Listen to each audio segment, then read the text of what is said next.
A billionaire finds his maid's daughter secretly washing dishes, and he's about to discover the desperate truth she'll do anything to hide. 3 a.m. Billionaire Arthur Coleman, walking his silent halls, finds an unexpected sight in his cavernous kitchen. Claire, a 17-year-old girl, his housekeeper's daughter, is scrubbing a mountain of dinner plates. Her hands are red and raw. Her eyes are wide with terror. She should be in school. Instead, she is here, telling lies to protect a desperate secret. The billionaire, a man who built his fortune reading people, knows this is more than a girl helping her mother. It's a clue to a sacrifice he can't yet understand. He built an empire on seeing patterns, but sleep was a price he could not pay. Arthur Coleman found silence to be the loudest sound in his vast, empty mansion tonight. That silence was broken. The great clock in the foyer chimed 3 a.m. The sound was heavy, each chime echoing down the marble hallway. Arthur Coleman stood at the top of the grand staircase, his silk robe pulled tight. He was a man who had built a global shipping empire.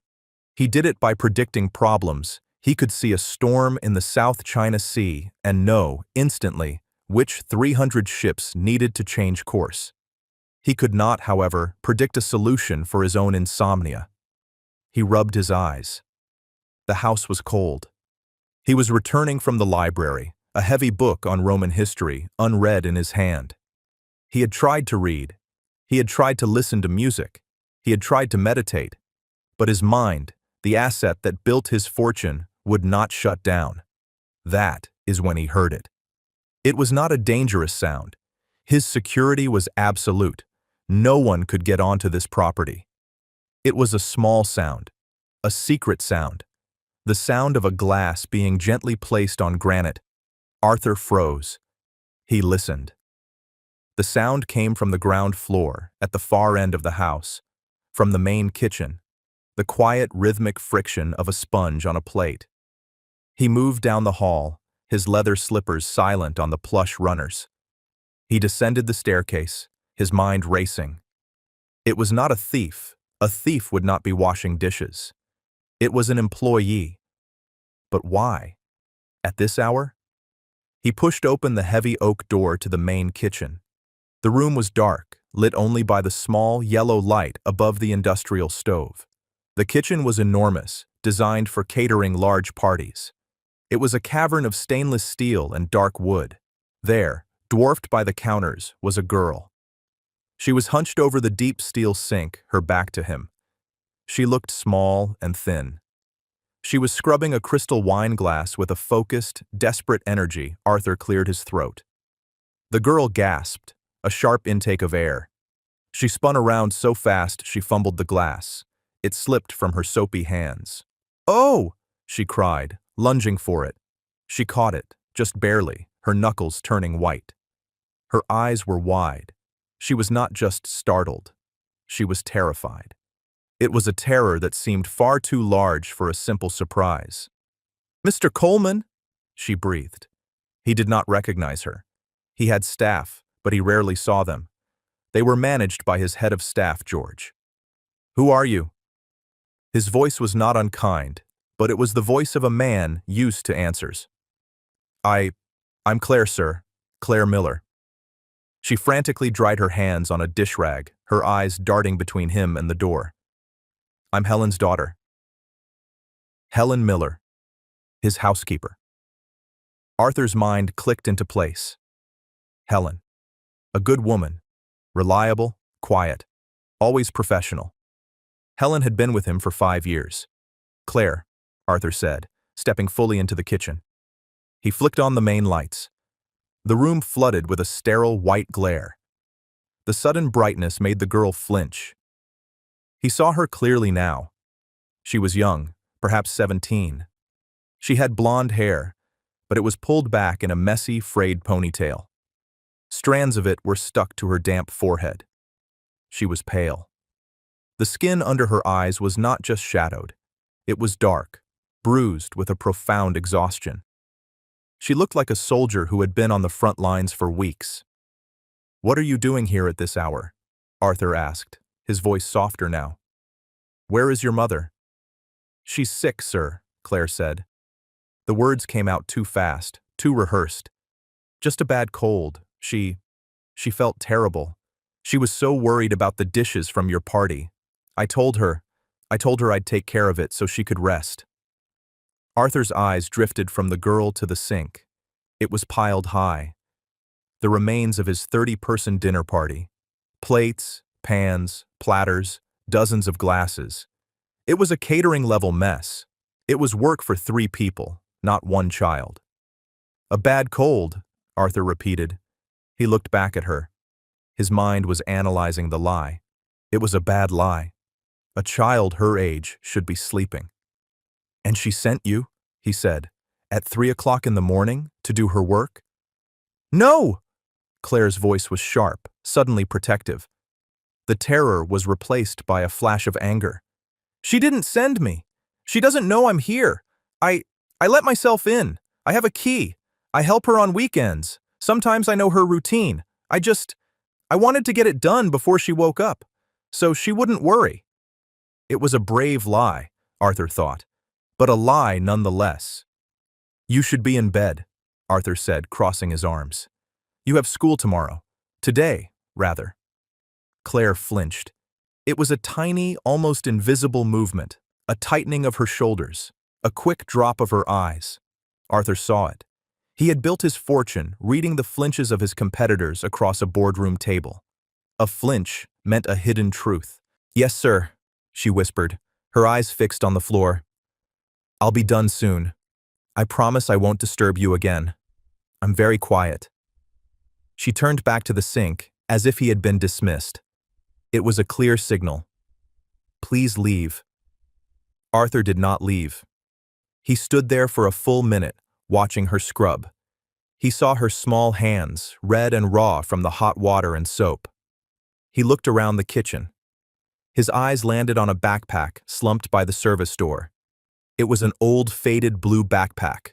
The zippers were strained. It looked heavy. Dangling from the main zipper was a bright blue and gold honor cord. Arthur's eyes narrowed. He knew that cord. It was the kind valedictorians wore at graduation. Next to it, tucked into the side mesh pocket, was a small, framed photo. It was old. A young woman and a man in a crisp army uniform. Arthur looked at the girl. He looked at the mountain of dishes. He looked at the honor cord. The honor cord. The 3 a.m. dishwashing. The lie. The exhaustion. These pieces did not fit. They were a broken pattern, and Arthur Coleman hated broken patterns. "Leave the dishes," Arthur said. Claire stopped, her hands frozen in the soapy water. "Sir?" "Leave them. Go home. Get some sleep." "But my mom, she'll be so upset if they aren't done. She'll get in trouble." "I will handle your mother," Arthur said. His tone was not harsh, but it left no room for argument. "Go home, Claire." She hesitated. Her shoulders slumped. It was not just relief, it was defeat. As if she had failed her mission. "Yes, sir. Thank you, sir." She quickly pulled off the heavy, wet apron. She grabbed her backpack, slung it over one shoulder, and slipped out the service door into the pre-dawn darkness. Arthur stood alone in the massive, silent kitchen.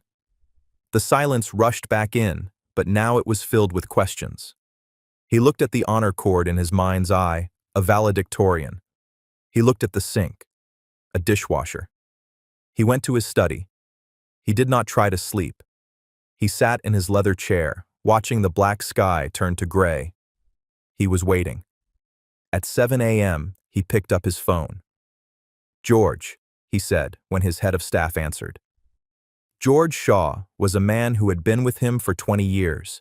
He was precise, efficient, and discreet. "Mr. Coleman, you're up early." "I have 2 tasks for you, George. First, our housekeeper, Helen Miller. What is her situation?" There was a pause. Arthur could hear the faint click of a keyboard. "Mrs. Miller," George said, his voice careful. "She has been inconsistent, sir. Many sick days in the last 2 months. I was actually preparing a file to discuss her dismissal." Hold that file, Arthur ordered. The words came out like cold steel. Second, her daughter, a girl named Claire, about 17. She's a senior in high school. I want to know everything. The school, her grades, her attendance. Sir? George's confusion was plain. This was not a typical request. The girl was here at 3 a.m., George washing the dishes from my party. She looked broken, and she was carrying a valedictorian's honor cord. It doesn't add up. I want to know why. At once, sir. One more thing, George. The girl's backpack. It had a photo. A soldier. Army uniform. 101st Airborne, I think. Find out who he is. Arthur spent the day in a fog. He had meetings about fuel costs and shipping routes. He spoke to executives in Hong Kong and London. But his mind was in the kitchen. He saw the girl's terrified eyes. He saw the honor cord. At 4 p.m., George Shaw appeared at his study door. He held a thin manila folder. Frank never looked ruffled, but today he looked somber. He looked shaken. Sir. He placed the folder on the polished desk. Go on, George. You were right about the girl, George said. He opened the folder. Claire Miller, 17, senior at Northwood High School. He slid a piece of paper across the desk. It was a printout from the school's website, a beaming photo of Claire holding a certificate. She's not just a good student, sir. She's the county valedictorian. 4.0 GPA. Full academic scholarship to Georgetown University, pending graduation. 2 weeks ago, she was named a U.S. Presidential Scholar, one of the top 160 students in the entire nation. Arthur stared at the paper. A presidential scholar throwing away her future to wash my dishes. That, sir, George said quietly, is the problem. He slid a second paper over. It was a formal attendance report from the school district. I spoke with the principal at Northwood High. She was very emotional. As of 25 days ago, Claire Miller stopped attending school. She has been marked for truancy. The principal is heartbroken. She said she's been calling the mother, Helen, but the number is disconnected. 25 days, Arthur whispered. The timeline clicked. The pattern was forming. Yes, sir. She has missed the deadline to accept the scholarship. The school is required to report her truancy to the state. She will not graduate the scholarship. It's gone. The waste of it. The sheer, tragic waste. It felt like a physical blow to Arthur. This was worse than a girl skipping school. This was a bright light being snuffed out. Why, George? Arthur asked, his voice low. Why? The mother. George's voice was grim. Helen Miller. It is not a bad cold. She was diagnosed 2 months ago with a severe aggressive form of lupus. The new treatments, the specialist, her insurance denies them as experimental. The out-of-pocket cost for the main prescription is $900 a month. Arthur felt a cold knot tighten in his stomach. Helen was fired from her second job at a dry cleaner for missing days due to her illness. Your job, this, is all they have. The phone was disconnected to save money. $900 a month, Arthur said. It was, to him, nothing. A rounding error. To them, it was a future. Claire knows, Arthur stated. She's been skipping school to… what? Work? I'm still looking into that, George said. But it seems she is also covering her mother's shifts, unpaid. Cleaning this house, just to keep you from firing her. She's trying to hold on to the job and the health insurance that her mother is too sick to perform. Arthur stood up, the anger and the sadness rising in him. He walked to the window. The soldier, George, the photo. George slid the last piece of paper across the desk. It was a grainy, black and white military file photo. Captain Robert Miller, George said. Claire's grandfather, Helen's father. Baker Company, 101st Airborne Division, served 2 tours, highly decorated, passed away in 2010. Arthur looked at the name, and then his blood ran cold. Baker Company. He turned from the window. He walked to a framed photo on his bookshelf. It was a photo he had not truly looked at in years. A group of young men in fatigues, smiling in a dusty foreign jungle. "My brother," Arthur said, his voice barely a whisper. "My older brother Thomas. He was in Baker Company. He didn't come home." Arthur looked at George, his eyes clear and hard as ice. "This is not an employee, George. This is family." "Sir?" "Get me their address," Arthur said, his voice low and dangerous. "And find out where Claire Miller is right now." The address was a gray, worn-down apartment complex in a part of town Arthur hadn't seen in 40 years. He drove himself in his modest sedan, not the Rolls-Royce. He felt the need to be invisible. The building smelled of boiled cabbage and old carpet. He walked up 3 flights of stairs. The concrete was cracked. He knocked on 3B. He heard a slow, painful shuffling. The door opened a crack, held by a chain. An eye peered out. "Susan?" Arthur said gently. The door slammed shut. He heard a muffled sob, then the rattling of the chain. The door opened. The woman who stood before him was a ghost. She was a decade younger than Arthur, but she looked 20 years older. Her hands were swollen into claws. Her face was gray with pain. She leaned heavily on a metal walker. This was not the neat, capable woman who managed his home. "Mr. Coleman," she gasped, her voice thick with shame. I was going to call. I've been—" "Helen," Arthur said, stopping her. "I came to see you." He stepped into the tiny, bare apartment. It was spotless, but it was cold. A single, small electric heater glowed weakly in the corner. "I saw Claire last night," he said. Helen's face crumpled. She sank onto the worn sofa. "Oh God, she promised. I told her not to. I told her I can still work. I just needed a few days." "Helen, why didn't you tell me you were sick?" "And say what?" she whispered, tears rolling down her pale cheeks. "That I can't do my job, that you should fire me. This job, it's all we have. The insurance, it pays for the basic doctor visits. It's everything." "The scholarship," Arthur said, his voice quiet. Helen's head snapped up. Her eyes were wide with a new, sharper pain. "The presidential scholarship, Helen Georgetown. I know." Susan let out a sound. It was not a cry. It was a wail of pure, unfiltered despair from the bottom of her soul. I found the letter," she sobbed. "The one from the White House. I found it in the trash can. In the trash. I asked her, and she looked at me with those empty, tired eyes. And she said, 'What's a scholarship, Mom? Does it pay for your medicine? Does it keep the lights on?'" Helen gripped her own hair, her swollen fingers shaking. "She's throwing it all away. Her whole, beautiful life. For me. For $900. Arthur felt the pieces of his heart breaking. This was a kind of poverty he had forgotten existed, the poverty of impossible choices. "Where is she, Helen? Where is she right now?" She got a job," Helen whispered, looking away, as if confessing a crime.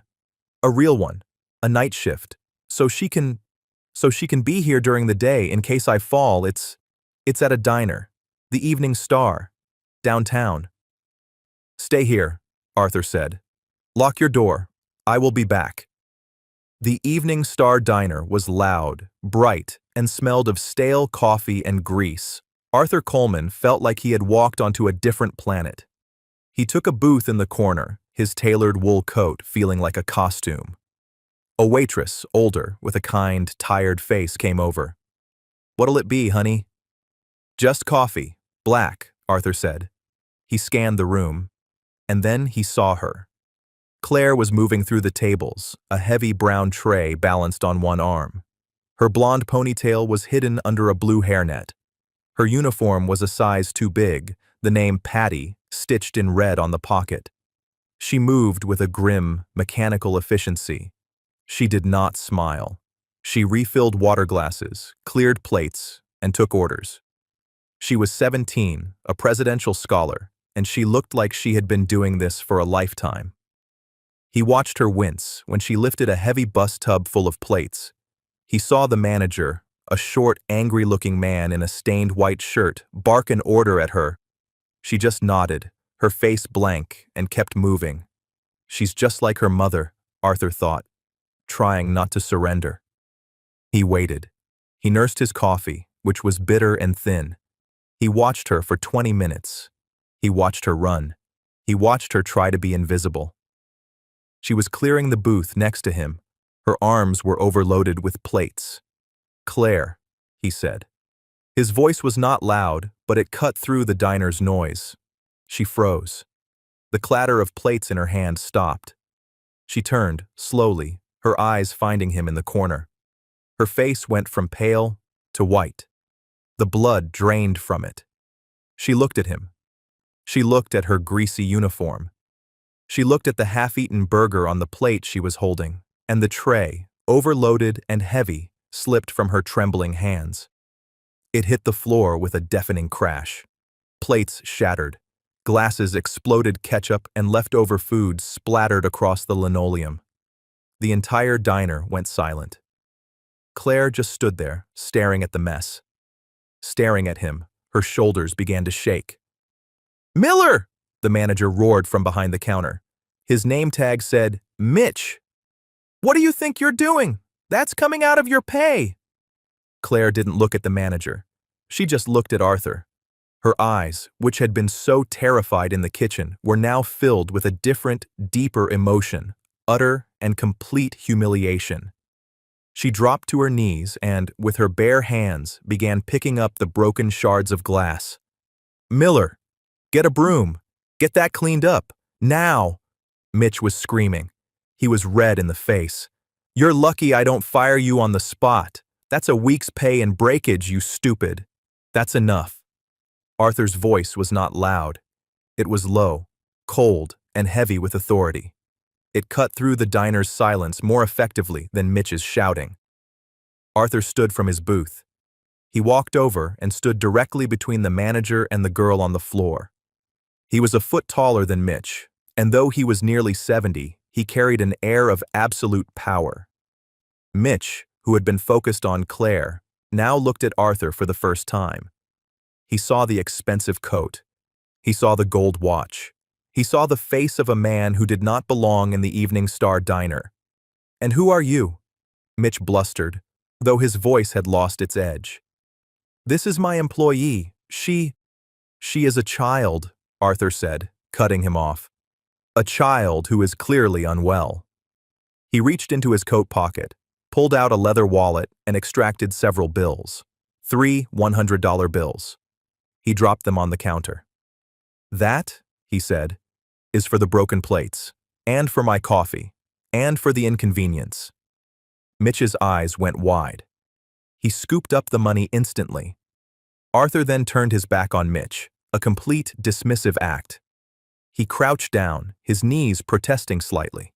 He was now at eye level with Claire. She was crying, silent tears tracing paths through the grime on her face. She was still trying to pick up the broken glass, her hands shaking. "Claire," he said, his voice now gentle but firm.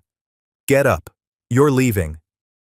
I can't," she whispered, the words choked. My shift. I need—" "Your shift is over." He offered his hand. It was a clean, steady hand, a hand that signed billion-dollar contracts. She stared at it for a moment. It was a lifeline. Slowly, trembling, she put her small, greasy hand into his. Arthur pulled her to her feet as if she weighed nothing. He did not let go. He kept her hand in his and turned her toward the door, shielding her from the stares of the other patrons. "Wait!" Mitch called out, suddenly realizing he was losing an employee, even one he mistreated. "You can't just— She has to—" Arthur paused at the door. He looked back at Mitch. "She's finished," he said. And the way he said it, Mitch knew it was true. Arthur Coleman pushed open the glass door and guided Claire Miller out into the cold night air, leaving the shattered plates and the smell of fried onions behind. The car was a cocoon of silence. It was a dark, heavy sedan, not one of Arthur's flashier models. It smelled of old leather and, faintly, of his pipe tobacco. It was warm. The heated seats hummed gently against Claire's back, but she was so cold she couldn't feel it. She sat rigid, her hands clasped in her lap, still grimy from the diner floor. She stared straight ahead at the dashboard clock. 11:47 p.m. She had not said a word since he put her in the car. She was vibrating with a silent, terrible shame.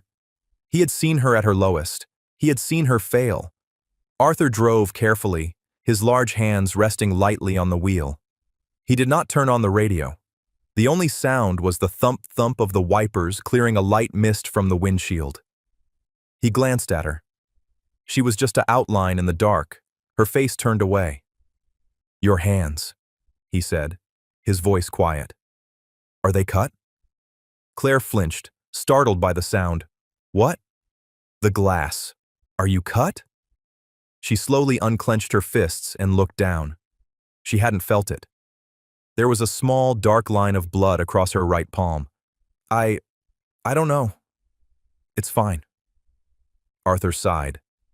He pulled the car over to the curb on a quiet, tree-lined street. He put the car in park and turned on the interior light. It was a soft, yellow light, like a reading lamp. In it, he saw her. Her face was smudged with dirt. Her hair was matted where the hairnet had been.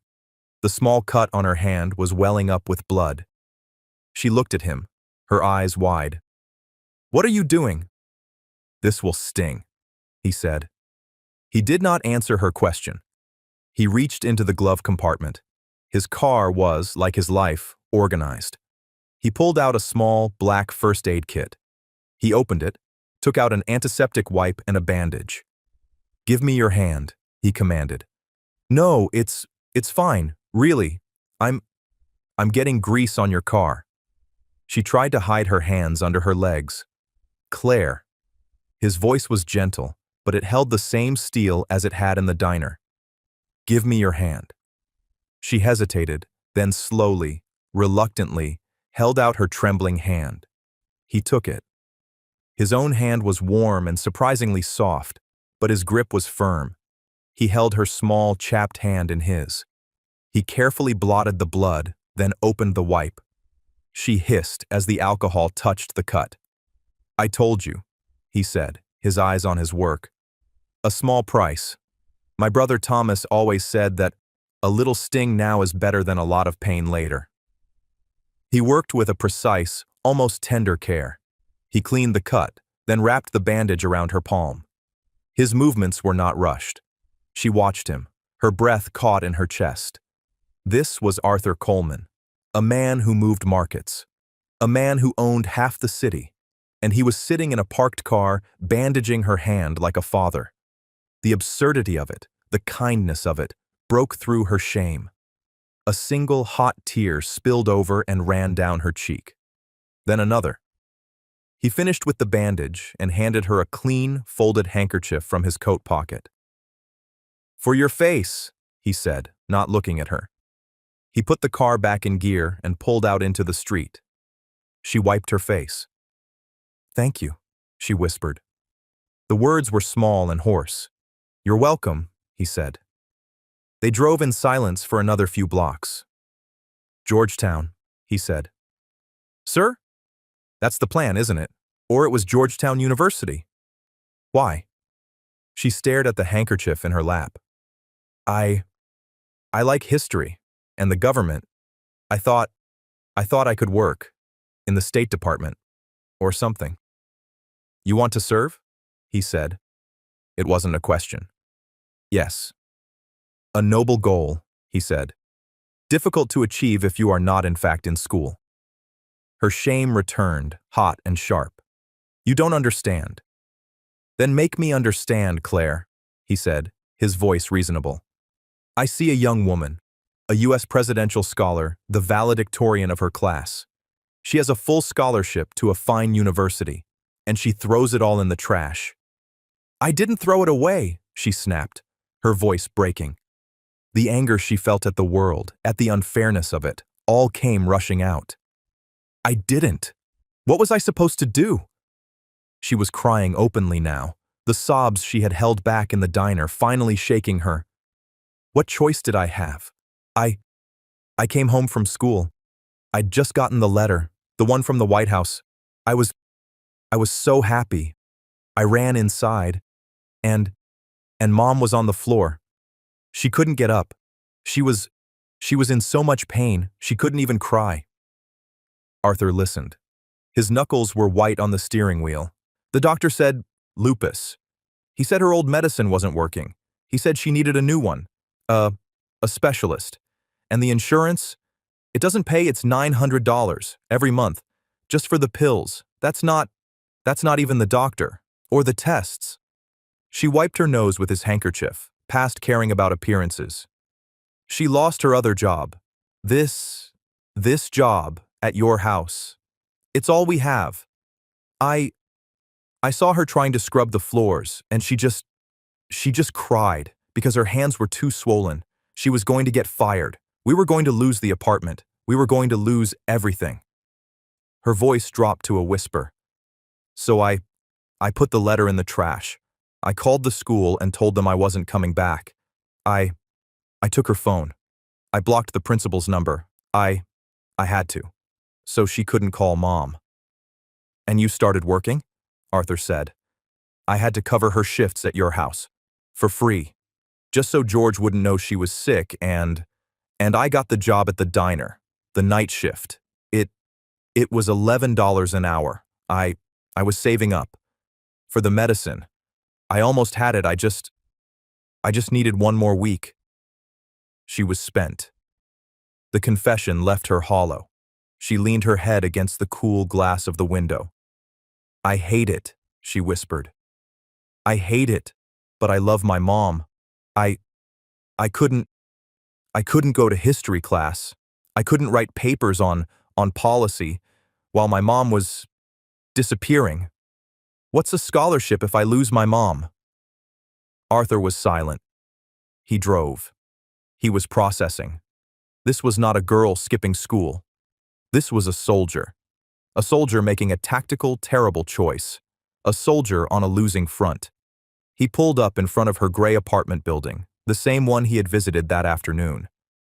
You are very much like your mother, he said. What?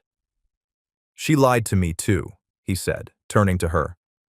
She tried to hide her illness, to protect her job, to protect you. You lied to me, to protect her. You're a family of terrible liars, and you are both very, very bad at it. A small, watery smile almost touched her lips. You're also both very proud, he said, and your pride is costing you your future. It's costing your mother her health. It's our problem, sir. I'll pay you back. For the plates. I don't know how. Stop talking about the plates, he said, annoyance in his voice. The plates do not matter. The diner does not matter. The $900 does not matter. It matters to us. It does not matter, he repeated, and this time his voice was absolute.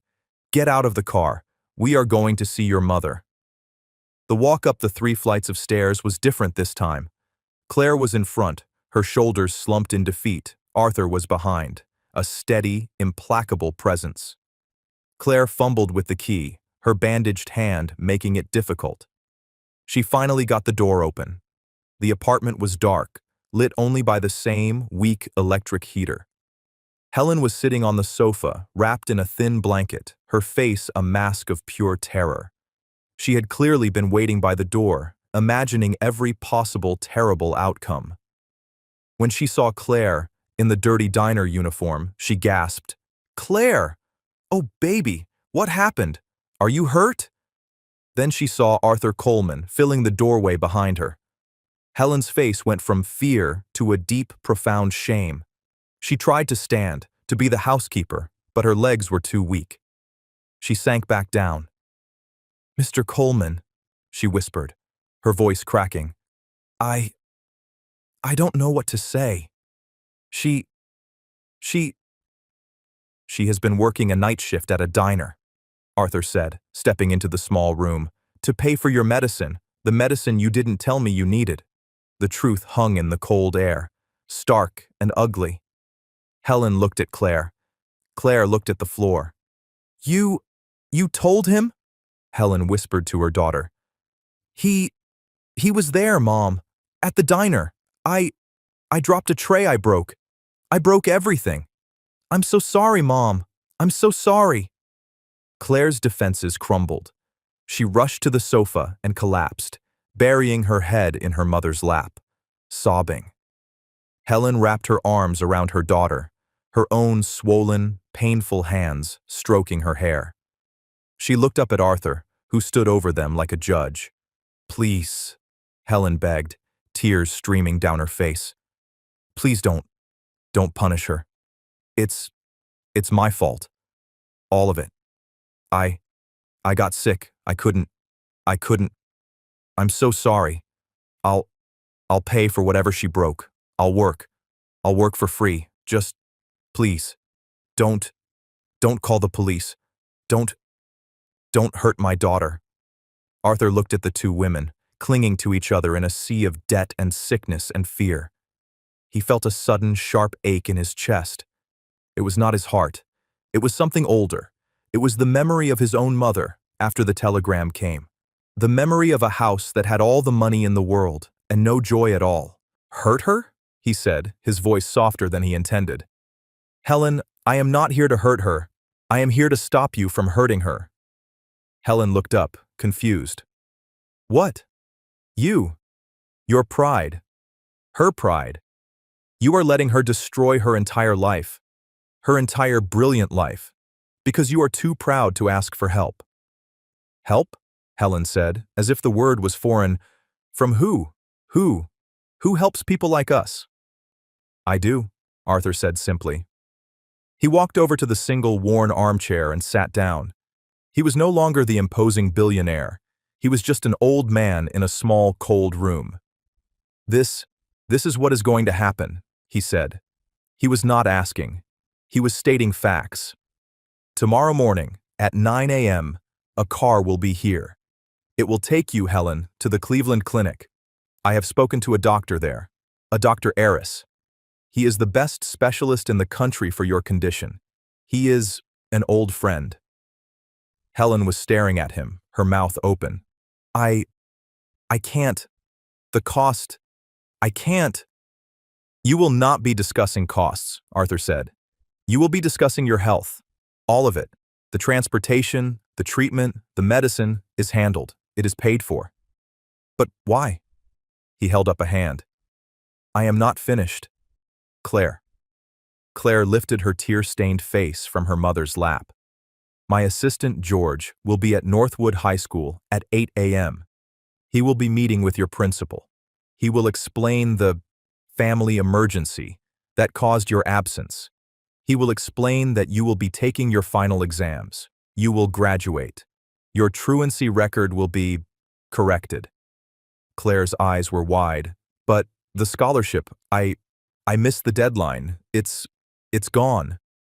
Deadlines, Arthur said, a rare, thin smile touching his lips, are often just suggestions for people who are not persuasive. George is very, very persuasive. He will be speaking with the admissions board at Georgetown this evening.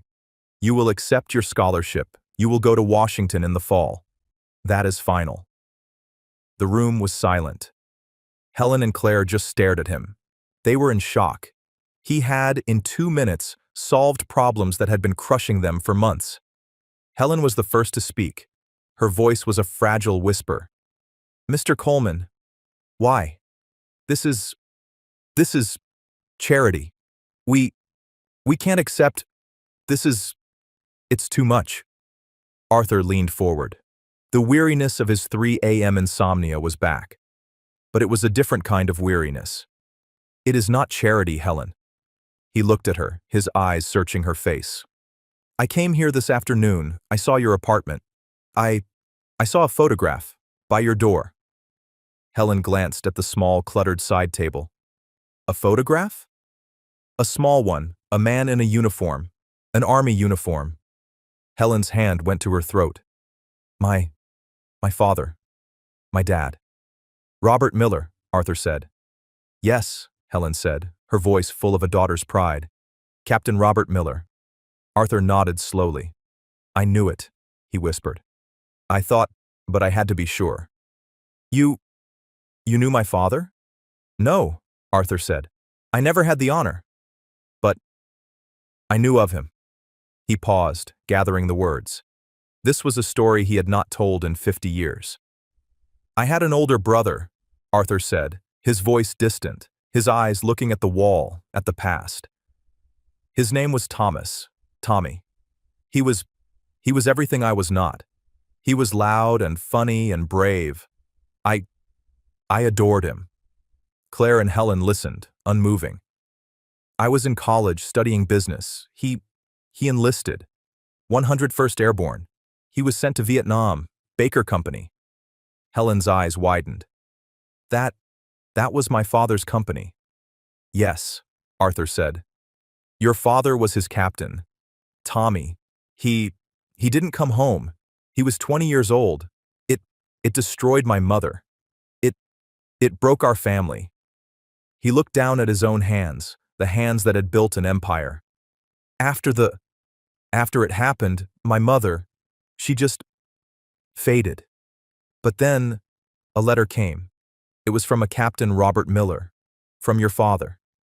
He wrote about Tommy. He said my brother was brave. He told a story about how my brother had saved 2 other men. He told my mother that Tommy wasn't alone, that he held his hand.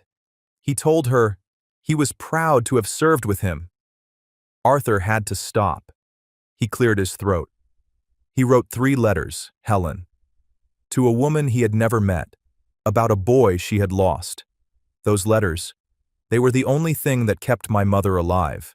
They were a gift of peace. He gave my brother back to us. He reached into his breast pocket and pulled out his wallet. From a worn, hidden fold, he took out a small, square piece of paper. It was old, cracked at the folds. It was a photograph, the same one from his bookshelf, a group of young men in the jungle. He handed it to Helen. She took it with a shaking hand. She saw a group of tired, smiling boys, and in the center, a young man with a kind, strong face, and next to him, a taller, grinning boy with his arm slung over his shoulder. That's my father, Helen whispered, her finger tracing the face. And that, Arthur said, pointing to the grinning boy, is my brother, Tommy. Claire leaned in, her eyes wide. She saw her grandfather, young and vital, a man she had only known as an old, quiet man who smelled of tobacco. Your father, Arthur said, his voice thick with emotion, left no one behind, not his men, not even their memory. He looked at Claire. He saw her pale, exhausted face. He saw her honor cord. He saw her grandfather's eyes. I have been a very, very wealthy man for a very long time, Arthur said. But I have always, always carried a debt I could not pay, a debt to your father for his kindness, for his honor. He stood up. This is not charity. This is family. This is a debt. 50 years overdue. Your grandfather saved my family, Helen now. You will let me help his. Arthur looked at his watch. It was past midnight. A car will be here for you at 9 a.m., Helen, he repeated, his voice gentle but firm. Please, be ready. Dr. Aris's team will be waiting. Helen just nodded, her eyes still fixed on the old photograph in her hand. Claire, he said. She looked up, her face red and swollen. I expect you at your school at 8:30 a.m. My assistant, George, will meet you. You will go in, you will talk to your principal, and you will arrange to take your final tests. Yes, sir, she whispered. Good. He moved to the door, then paused. And George has also been instructed to have your utilities reconnected and to arrange a delivery from a grocer. You cannot move forward if you are cold and hungry." He looked back at Helen. "He left no one behind, Helen," Arthur said quietly. "It's time his family was treated the same way." He left. The door clicked shut. For a full minute, mother and daughter did not move. Then, Helen let out a long, shuddering breath, a sound that was half sob, half laugh. Claire rushed to the small kitchen, her body finally giving in to the stress of the night. When she was done, shaking, Helen was there, leaning on her walker, holding a glass of water. "Mom," Claire whispered, her throat raw. Is this real?" Helen looked around the tiny, cold apartment. She looked at the disconnection notices, at her daughter's ruined diner uniform. Then, she looked at the 50-year-old photograph in her hand. "I think so, baby," Helen said, her voice shaking. I think your grandfather just saved us." The next 2 weeks were a blur. It was like watching a life be rebuilt by an invisible, efficient crew. At 8:30 a.m., a trembling Claire met George Shaw at Northwood High. He was a man in a simple, perfect suit. He was calm, professional, and handled everything. The principal, Mrs. DeWitt, rushed out of her office, her face a mixture of worry and relief. "Claire? Oh, my dear, we were so worried." "It was a family medical emergency, Mrs. DeWitt," George said smoothly, handing her a folder. "Claire has been acting as her mother's primary caregiver. Here is the documentation from the Cleveland Clinic." The principal's eyes scanned the letters. The sternness of the administrator was gone, replaced by a deep sympathy. "Oh, you poor thing," she said to Claire. "Why didn't you say anything?" I didn't know how," Claire whispered. "It is handled now," George said. "We simply need to arrange for her final examinations." "Of course, yes, anything." While Claire was at school, a different car arrived for Helen. She was terrified, but at the Cleveland Clinic, nurses were waiting. They knew her name. Dr. Aris, a kind man with warm eyes, sat with her for an hour. "We are going to make this better," he said. "Your job is to rest." For the first time in a year, Helen Miller slept without pain and without fear. Back at the apartment, the power came on. The gas heater clicked to life, flooding the rooms with warmth. A grocery service arrived with boxes of food, real food. Claire sat at her small desk, her old textbooks open. She studied. She took her exams. The words on the page were no longer a reminder of a life she had lost. They were a map. The day of graduation was bright and hot. The high school football field was filled with folding chairs. Claire sat on the stage. In her blue cap and gown, the blue and gold honor cord was draped around her neck. She looked out at the crowd. In the third row, she found them. Her mother was in a wheelchair, but she was not the gray, broken woman from the apartment. The swelling in her hands was down. Her hair was done. She was smiling, her eyes shining with a pride so fierce Claire could feel it from the stage. Next to her, in a simple gray suit, sat Arthur Coleman. He did not look like a billionaire. He looked like a grandfather. He caught Claire's eye. He did not smile. He simply nodded. A gesture of respect. "Your day." When her name was called, valedictorian Claire Miller, the applause was loud. She walked to the podium. She unfolded her speech. She looked at her notes, and then she looked past them, at her mother, and at Arthur. She folded the paper and put it down. "Good morning," she said. Her voice was clear, and it did not shake. "I wrote a speech about the future, but I don't want to talk about that." She gripped the sides of the podium. "I want to talk about what happens when you can't see a future. I want to talk about kindness. We think of history as something made by big, important people, by presidents, and billionaires." She saw Arthur shift, just slightly. "But history is also made by small choices, by people who are tired and scared, but who choose to do the right thing anyway. By, by a soldier who writes a letter to a grieving mother he's never met. By a mother who would rather lose everything than let her daughter see her pain. By people who see someone falling, and instead of walking by, they stop. They just stop. And they offer a hand. Her eyes were locked on her mother's. My future, it isn't mine. It was bought for me. It was bought by my grandfather 50 years ago. It was bought by my mother, who sacrificed her health for me. And it was returned to me by a man who understands that no one should be left behind. She took a breath. Congratulations to my class. We did it. But don't just go and be successful. Go and be kind. That's how you change the world. Thank you. The field was silent. Then the applause started. It was not polite. It was a roar. Her classmates stood. Their parents stood. Mrs. DeWitt was crying. Helen was sobbing into her hands. Arthur was patting her shoulder. His own face set, but his eyes were bright. A month later, Helen was back. She was not cured. Lupus was not a cold. But she was in remission. The new medicine, the proper care, it had given her her life back. She sat in Arthur's library. She had asked for this meeting. Arthur, she said. He had insisted she use his first name. I can't thank you. There are no words, but I cannot be a charity case. I have to work. I have to do something. Arthur smiled. He had been waiting for this. You're right, I agree, which is why I have a job for you. He gestured to a pile of file boxes on his desk.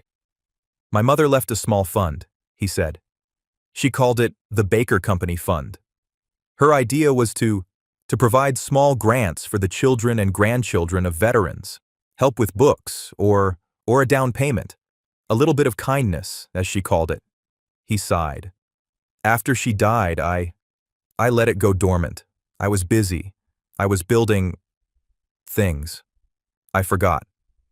He looked at her, his eyes serious. I have restarted the fund. I have endowed it properly. But it needs a director.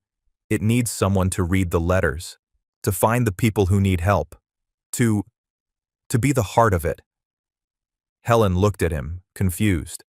But I'm a housekeeper. No, Arthur said. You're a veteran's daughter.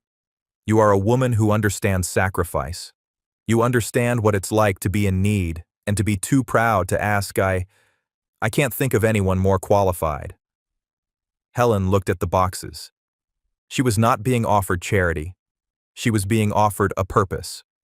Yes, she said, her voice clear. Yes, I would be honored.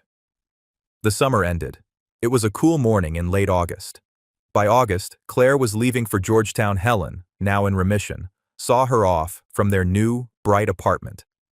Arthur's sedan pulled up. He got out. All set? He asked. All set, Claire said, her smile wide. A few things, he said, handing her a box. Inside was a new laptop. For the political science papers. Arthur, this is too much. Nonsense, he said. He then handed her a flat, square envelope. And this. She opened it. It was a simple, dark wood frame. Inside was the photograph. The young men in the jungle, her grandfather and his brother. But this is yours, she said. From your desk. No, Arthur corrected her gently. The one on my desk was my mother's. This was Tommy's. It was in his wallet when they sent his things home. It's been in a box. I think he would want you to have it. To remember what you're made of. Claire's eyes filled with tears. She hugged him. It was not a small, shy hug. It was a real, grateful embrace. Thank you, she whispered. For everything. For seeing me. He patted her back, his own throat tight. Go on, he said. Don't be late. Washington doesn't wait. She hugged her mother, a long, tight hug. I love you, Mom. Take your medicine. I will, Helen laughed, wiping a tear. Call me.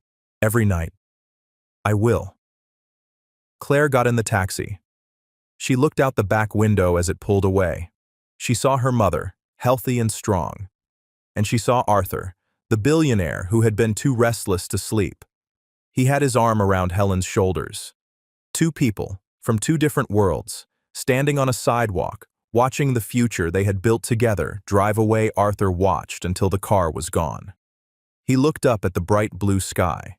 He had built an empire on seeing patterns, storms, and markets, and competitors. But for 50 years, he had missed the most important one. He had been looking for a way to pay a debt to the past. He never realized the debt was meant to be paid to the future. He felt a strange, new sensation in his chest. A stillness. A peace. Come on, Helen, he said, turning her toward his car. Let's get to the office. We have work to do. And finally, he felt, for the first time in a very, very long time, like he might actually sleep that night. And that's where we'll end our story, with a debt 50 years overdue finally paid. I hope this story about how one small act of kindness can ripple across generations to change a future gave you a chance to pause and reflect. I'd love to know what you were doing while listening. Were you winding down for the night, or just starting your day with a cup of tea? Drop a line in the comments. I truly do read them all. If you want to make sure we cross paths again for the next story, hitting like and subscribing makes a huge difference. We are always trying to improve, so feel free to share your feedback. Thanks for spending this time with me.